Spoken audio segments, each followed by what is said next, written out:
Ya, jumpa lagi dengan kami. Kali ini saya sedikit membahas tentang adaptasi baru dalam rangka menghadapi pandemi COVID-19. Selaku umat beragama, mari kita semua mendoakan supaya COVID-19 segera berlalu atau segera obat atau vaksin untuk COVID-19 segera bisa ditemukan dan dilaksanakan. Kenapa demikian? Karena sampai sekarang COVID-19 masih melanda dunia, termasuk di Indonesia. Data hari ini menurut gugus tugas masih terjadi peningkatan penderita akibat COVID-19. Hari ini tanggal 29 Juli 2020 ada penambahan 2.381 orang di seluruh Indonesia dan Sumatera Utara termasuk 4 besar di seluruh Indonesia. Apa artinya? Berarti COVID-19 masih menjadi momok bagi kita semua. Tapi bila kita lihat di lapangan, banyak sekali masyarakat yang kurang peduli akan bahaya dari COVID-19. Pemerintah sudah mencanangkan kehidupan baru atau new normal. Bisa kita terjemahkan misalnya dengan adaptasi baru. Artinya normal di sini jangan ditekankan, tapi lebih kepada bahwa kita harus beradaptasi dengan keadaan COVID-19, tapi kita juga tidak bisa berdiam diri, harus tetap bekerja, harus tetap berkarya, dan harus juga melaksanakan kegiatan kita sehari-hari. Karena kalau kita tidak bekerja atau berkarya, selain bahaya COVID, bisa juga bahaya di bidang ekonomi. Jadi artinya new normal itu kita harus mempunyai perilaku baru dalam rangka penyelesaian terhadap bahaya COVID tersebut. Jadi kepada semua rekan-rekan, semua kerabat, kita belum berlalu dalam COVID-19. Tapi kita wajib melakukan kegiatan-kegiatan kita walaupun kita mungkin kebanyakan waktu di dalam rumah. Jadi protokol kesehatan mari kita tetap tegakkan sesuai dengan anjuran pemerintah dan anjuran para medis.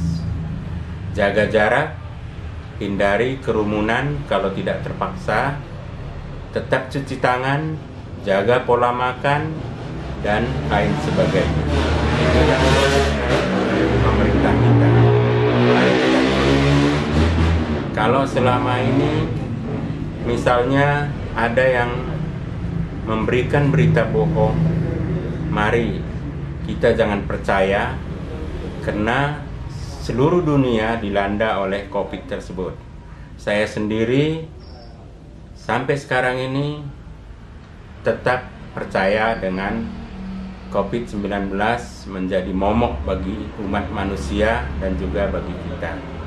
Jadi untuk itu mari kita semuanya tetap patuhi protokol kesehatan yang dianjurkan oleh pemerintah sehingga kita bisa segera bebas dari bahaya pandemi COVID-19 tersebut. Selama ini pemerintah sudah melibatkan berbagai pihak tentunya dalam rangka sosialisasi akan bahaya dari pandemi COVID-19 tersebut.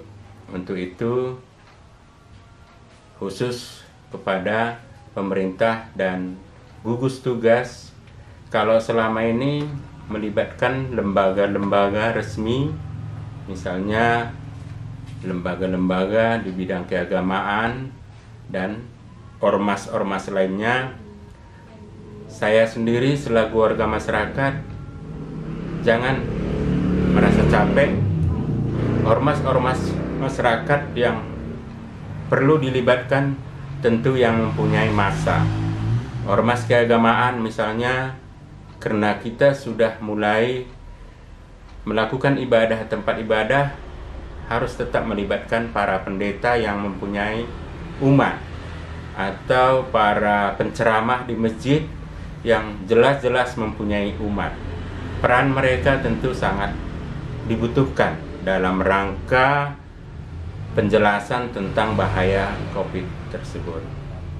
Jadi sekali lagi, mari kita tetap patuh akan anjuran pemerintah sehingga kita semua bisa terhindar dari bahaya pandemi COVID-19 tersebut.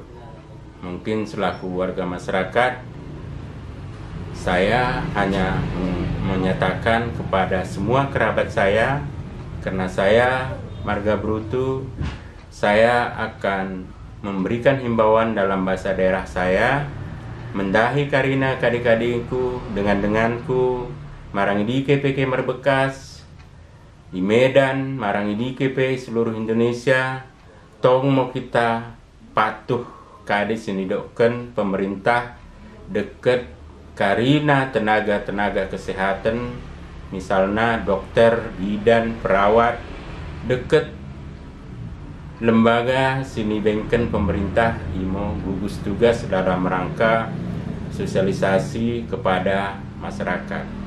Jadi liasate mula kita karina menjaga dirinta, tentu pemerintah terbantu, kita sendiri terhindar ibas karina mara bahaya naik. Liasate dan semua temanku dimanapun berada, mari kita tetap tunduk kepada apa yang dianjurkan oleh pemerintah dan tenaga medis kita.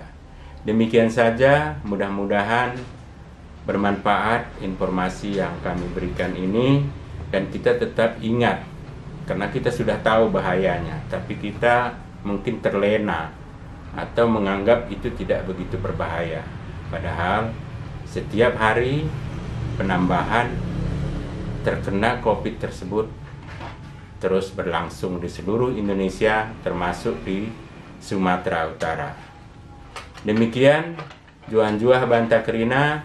Jangan lupa like, subscribe, dan share.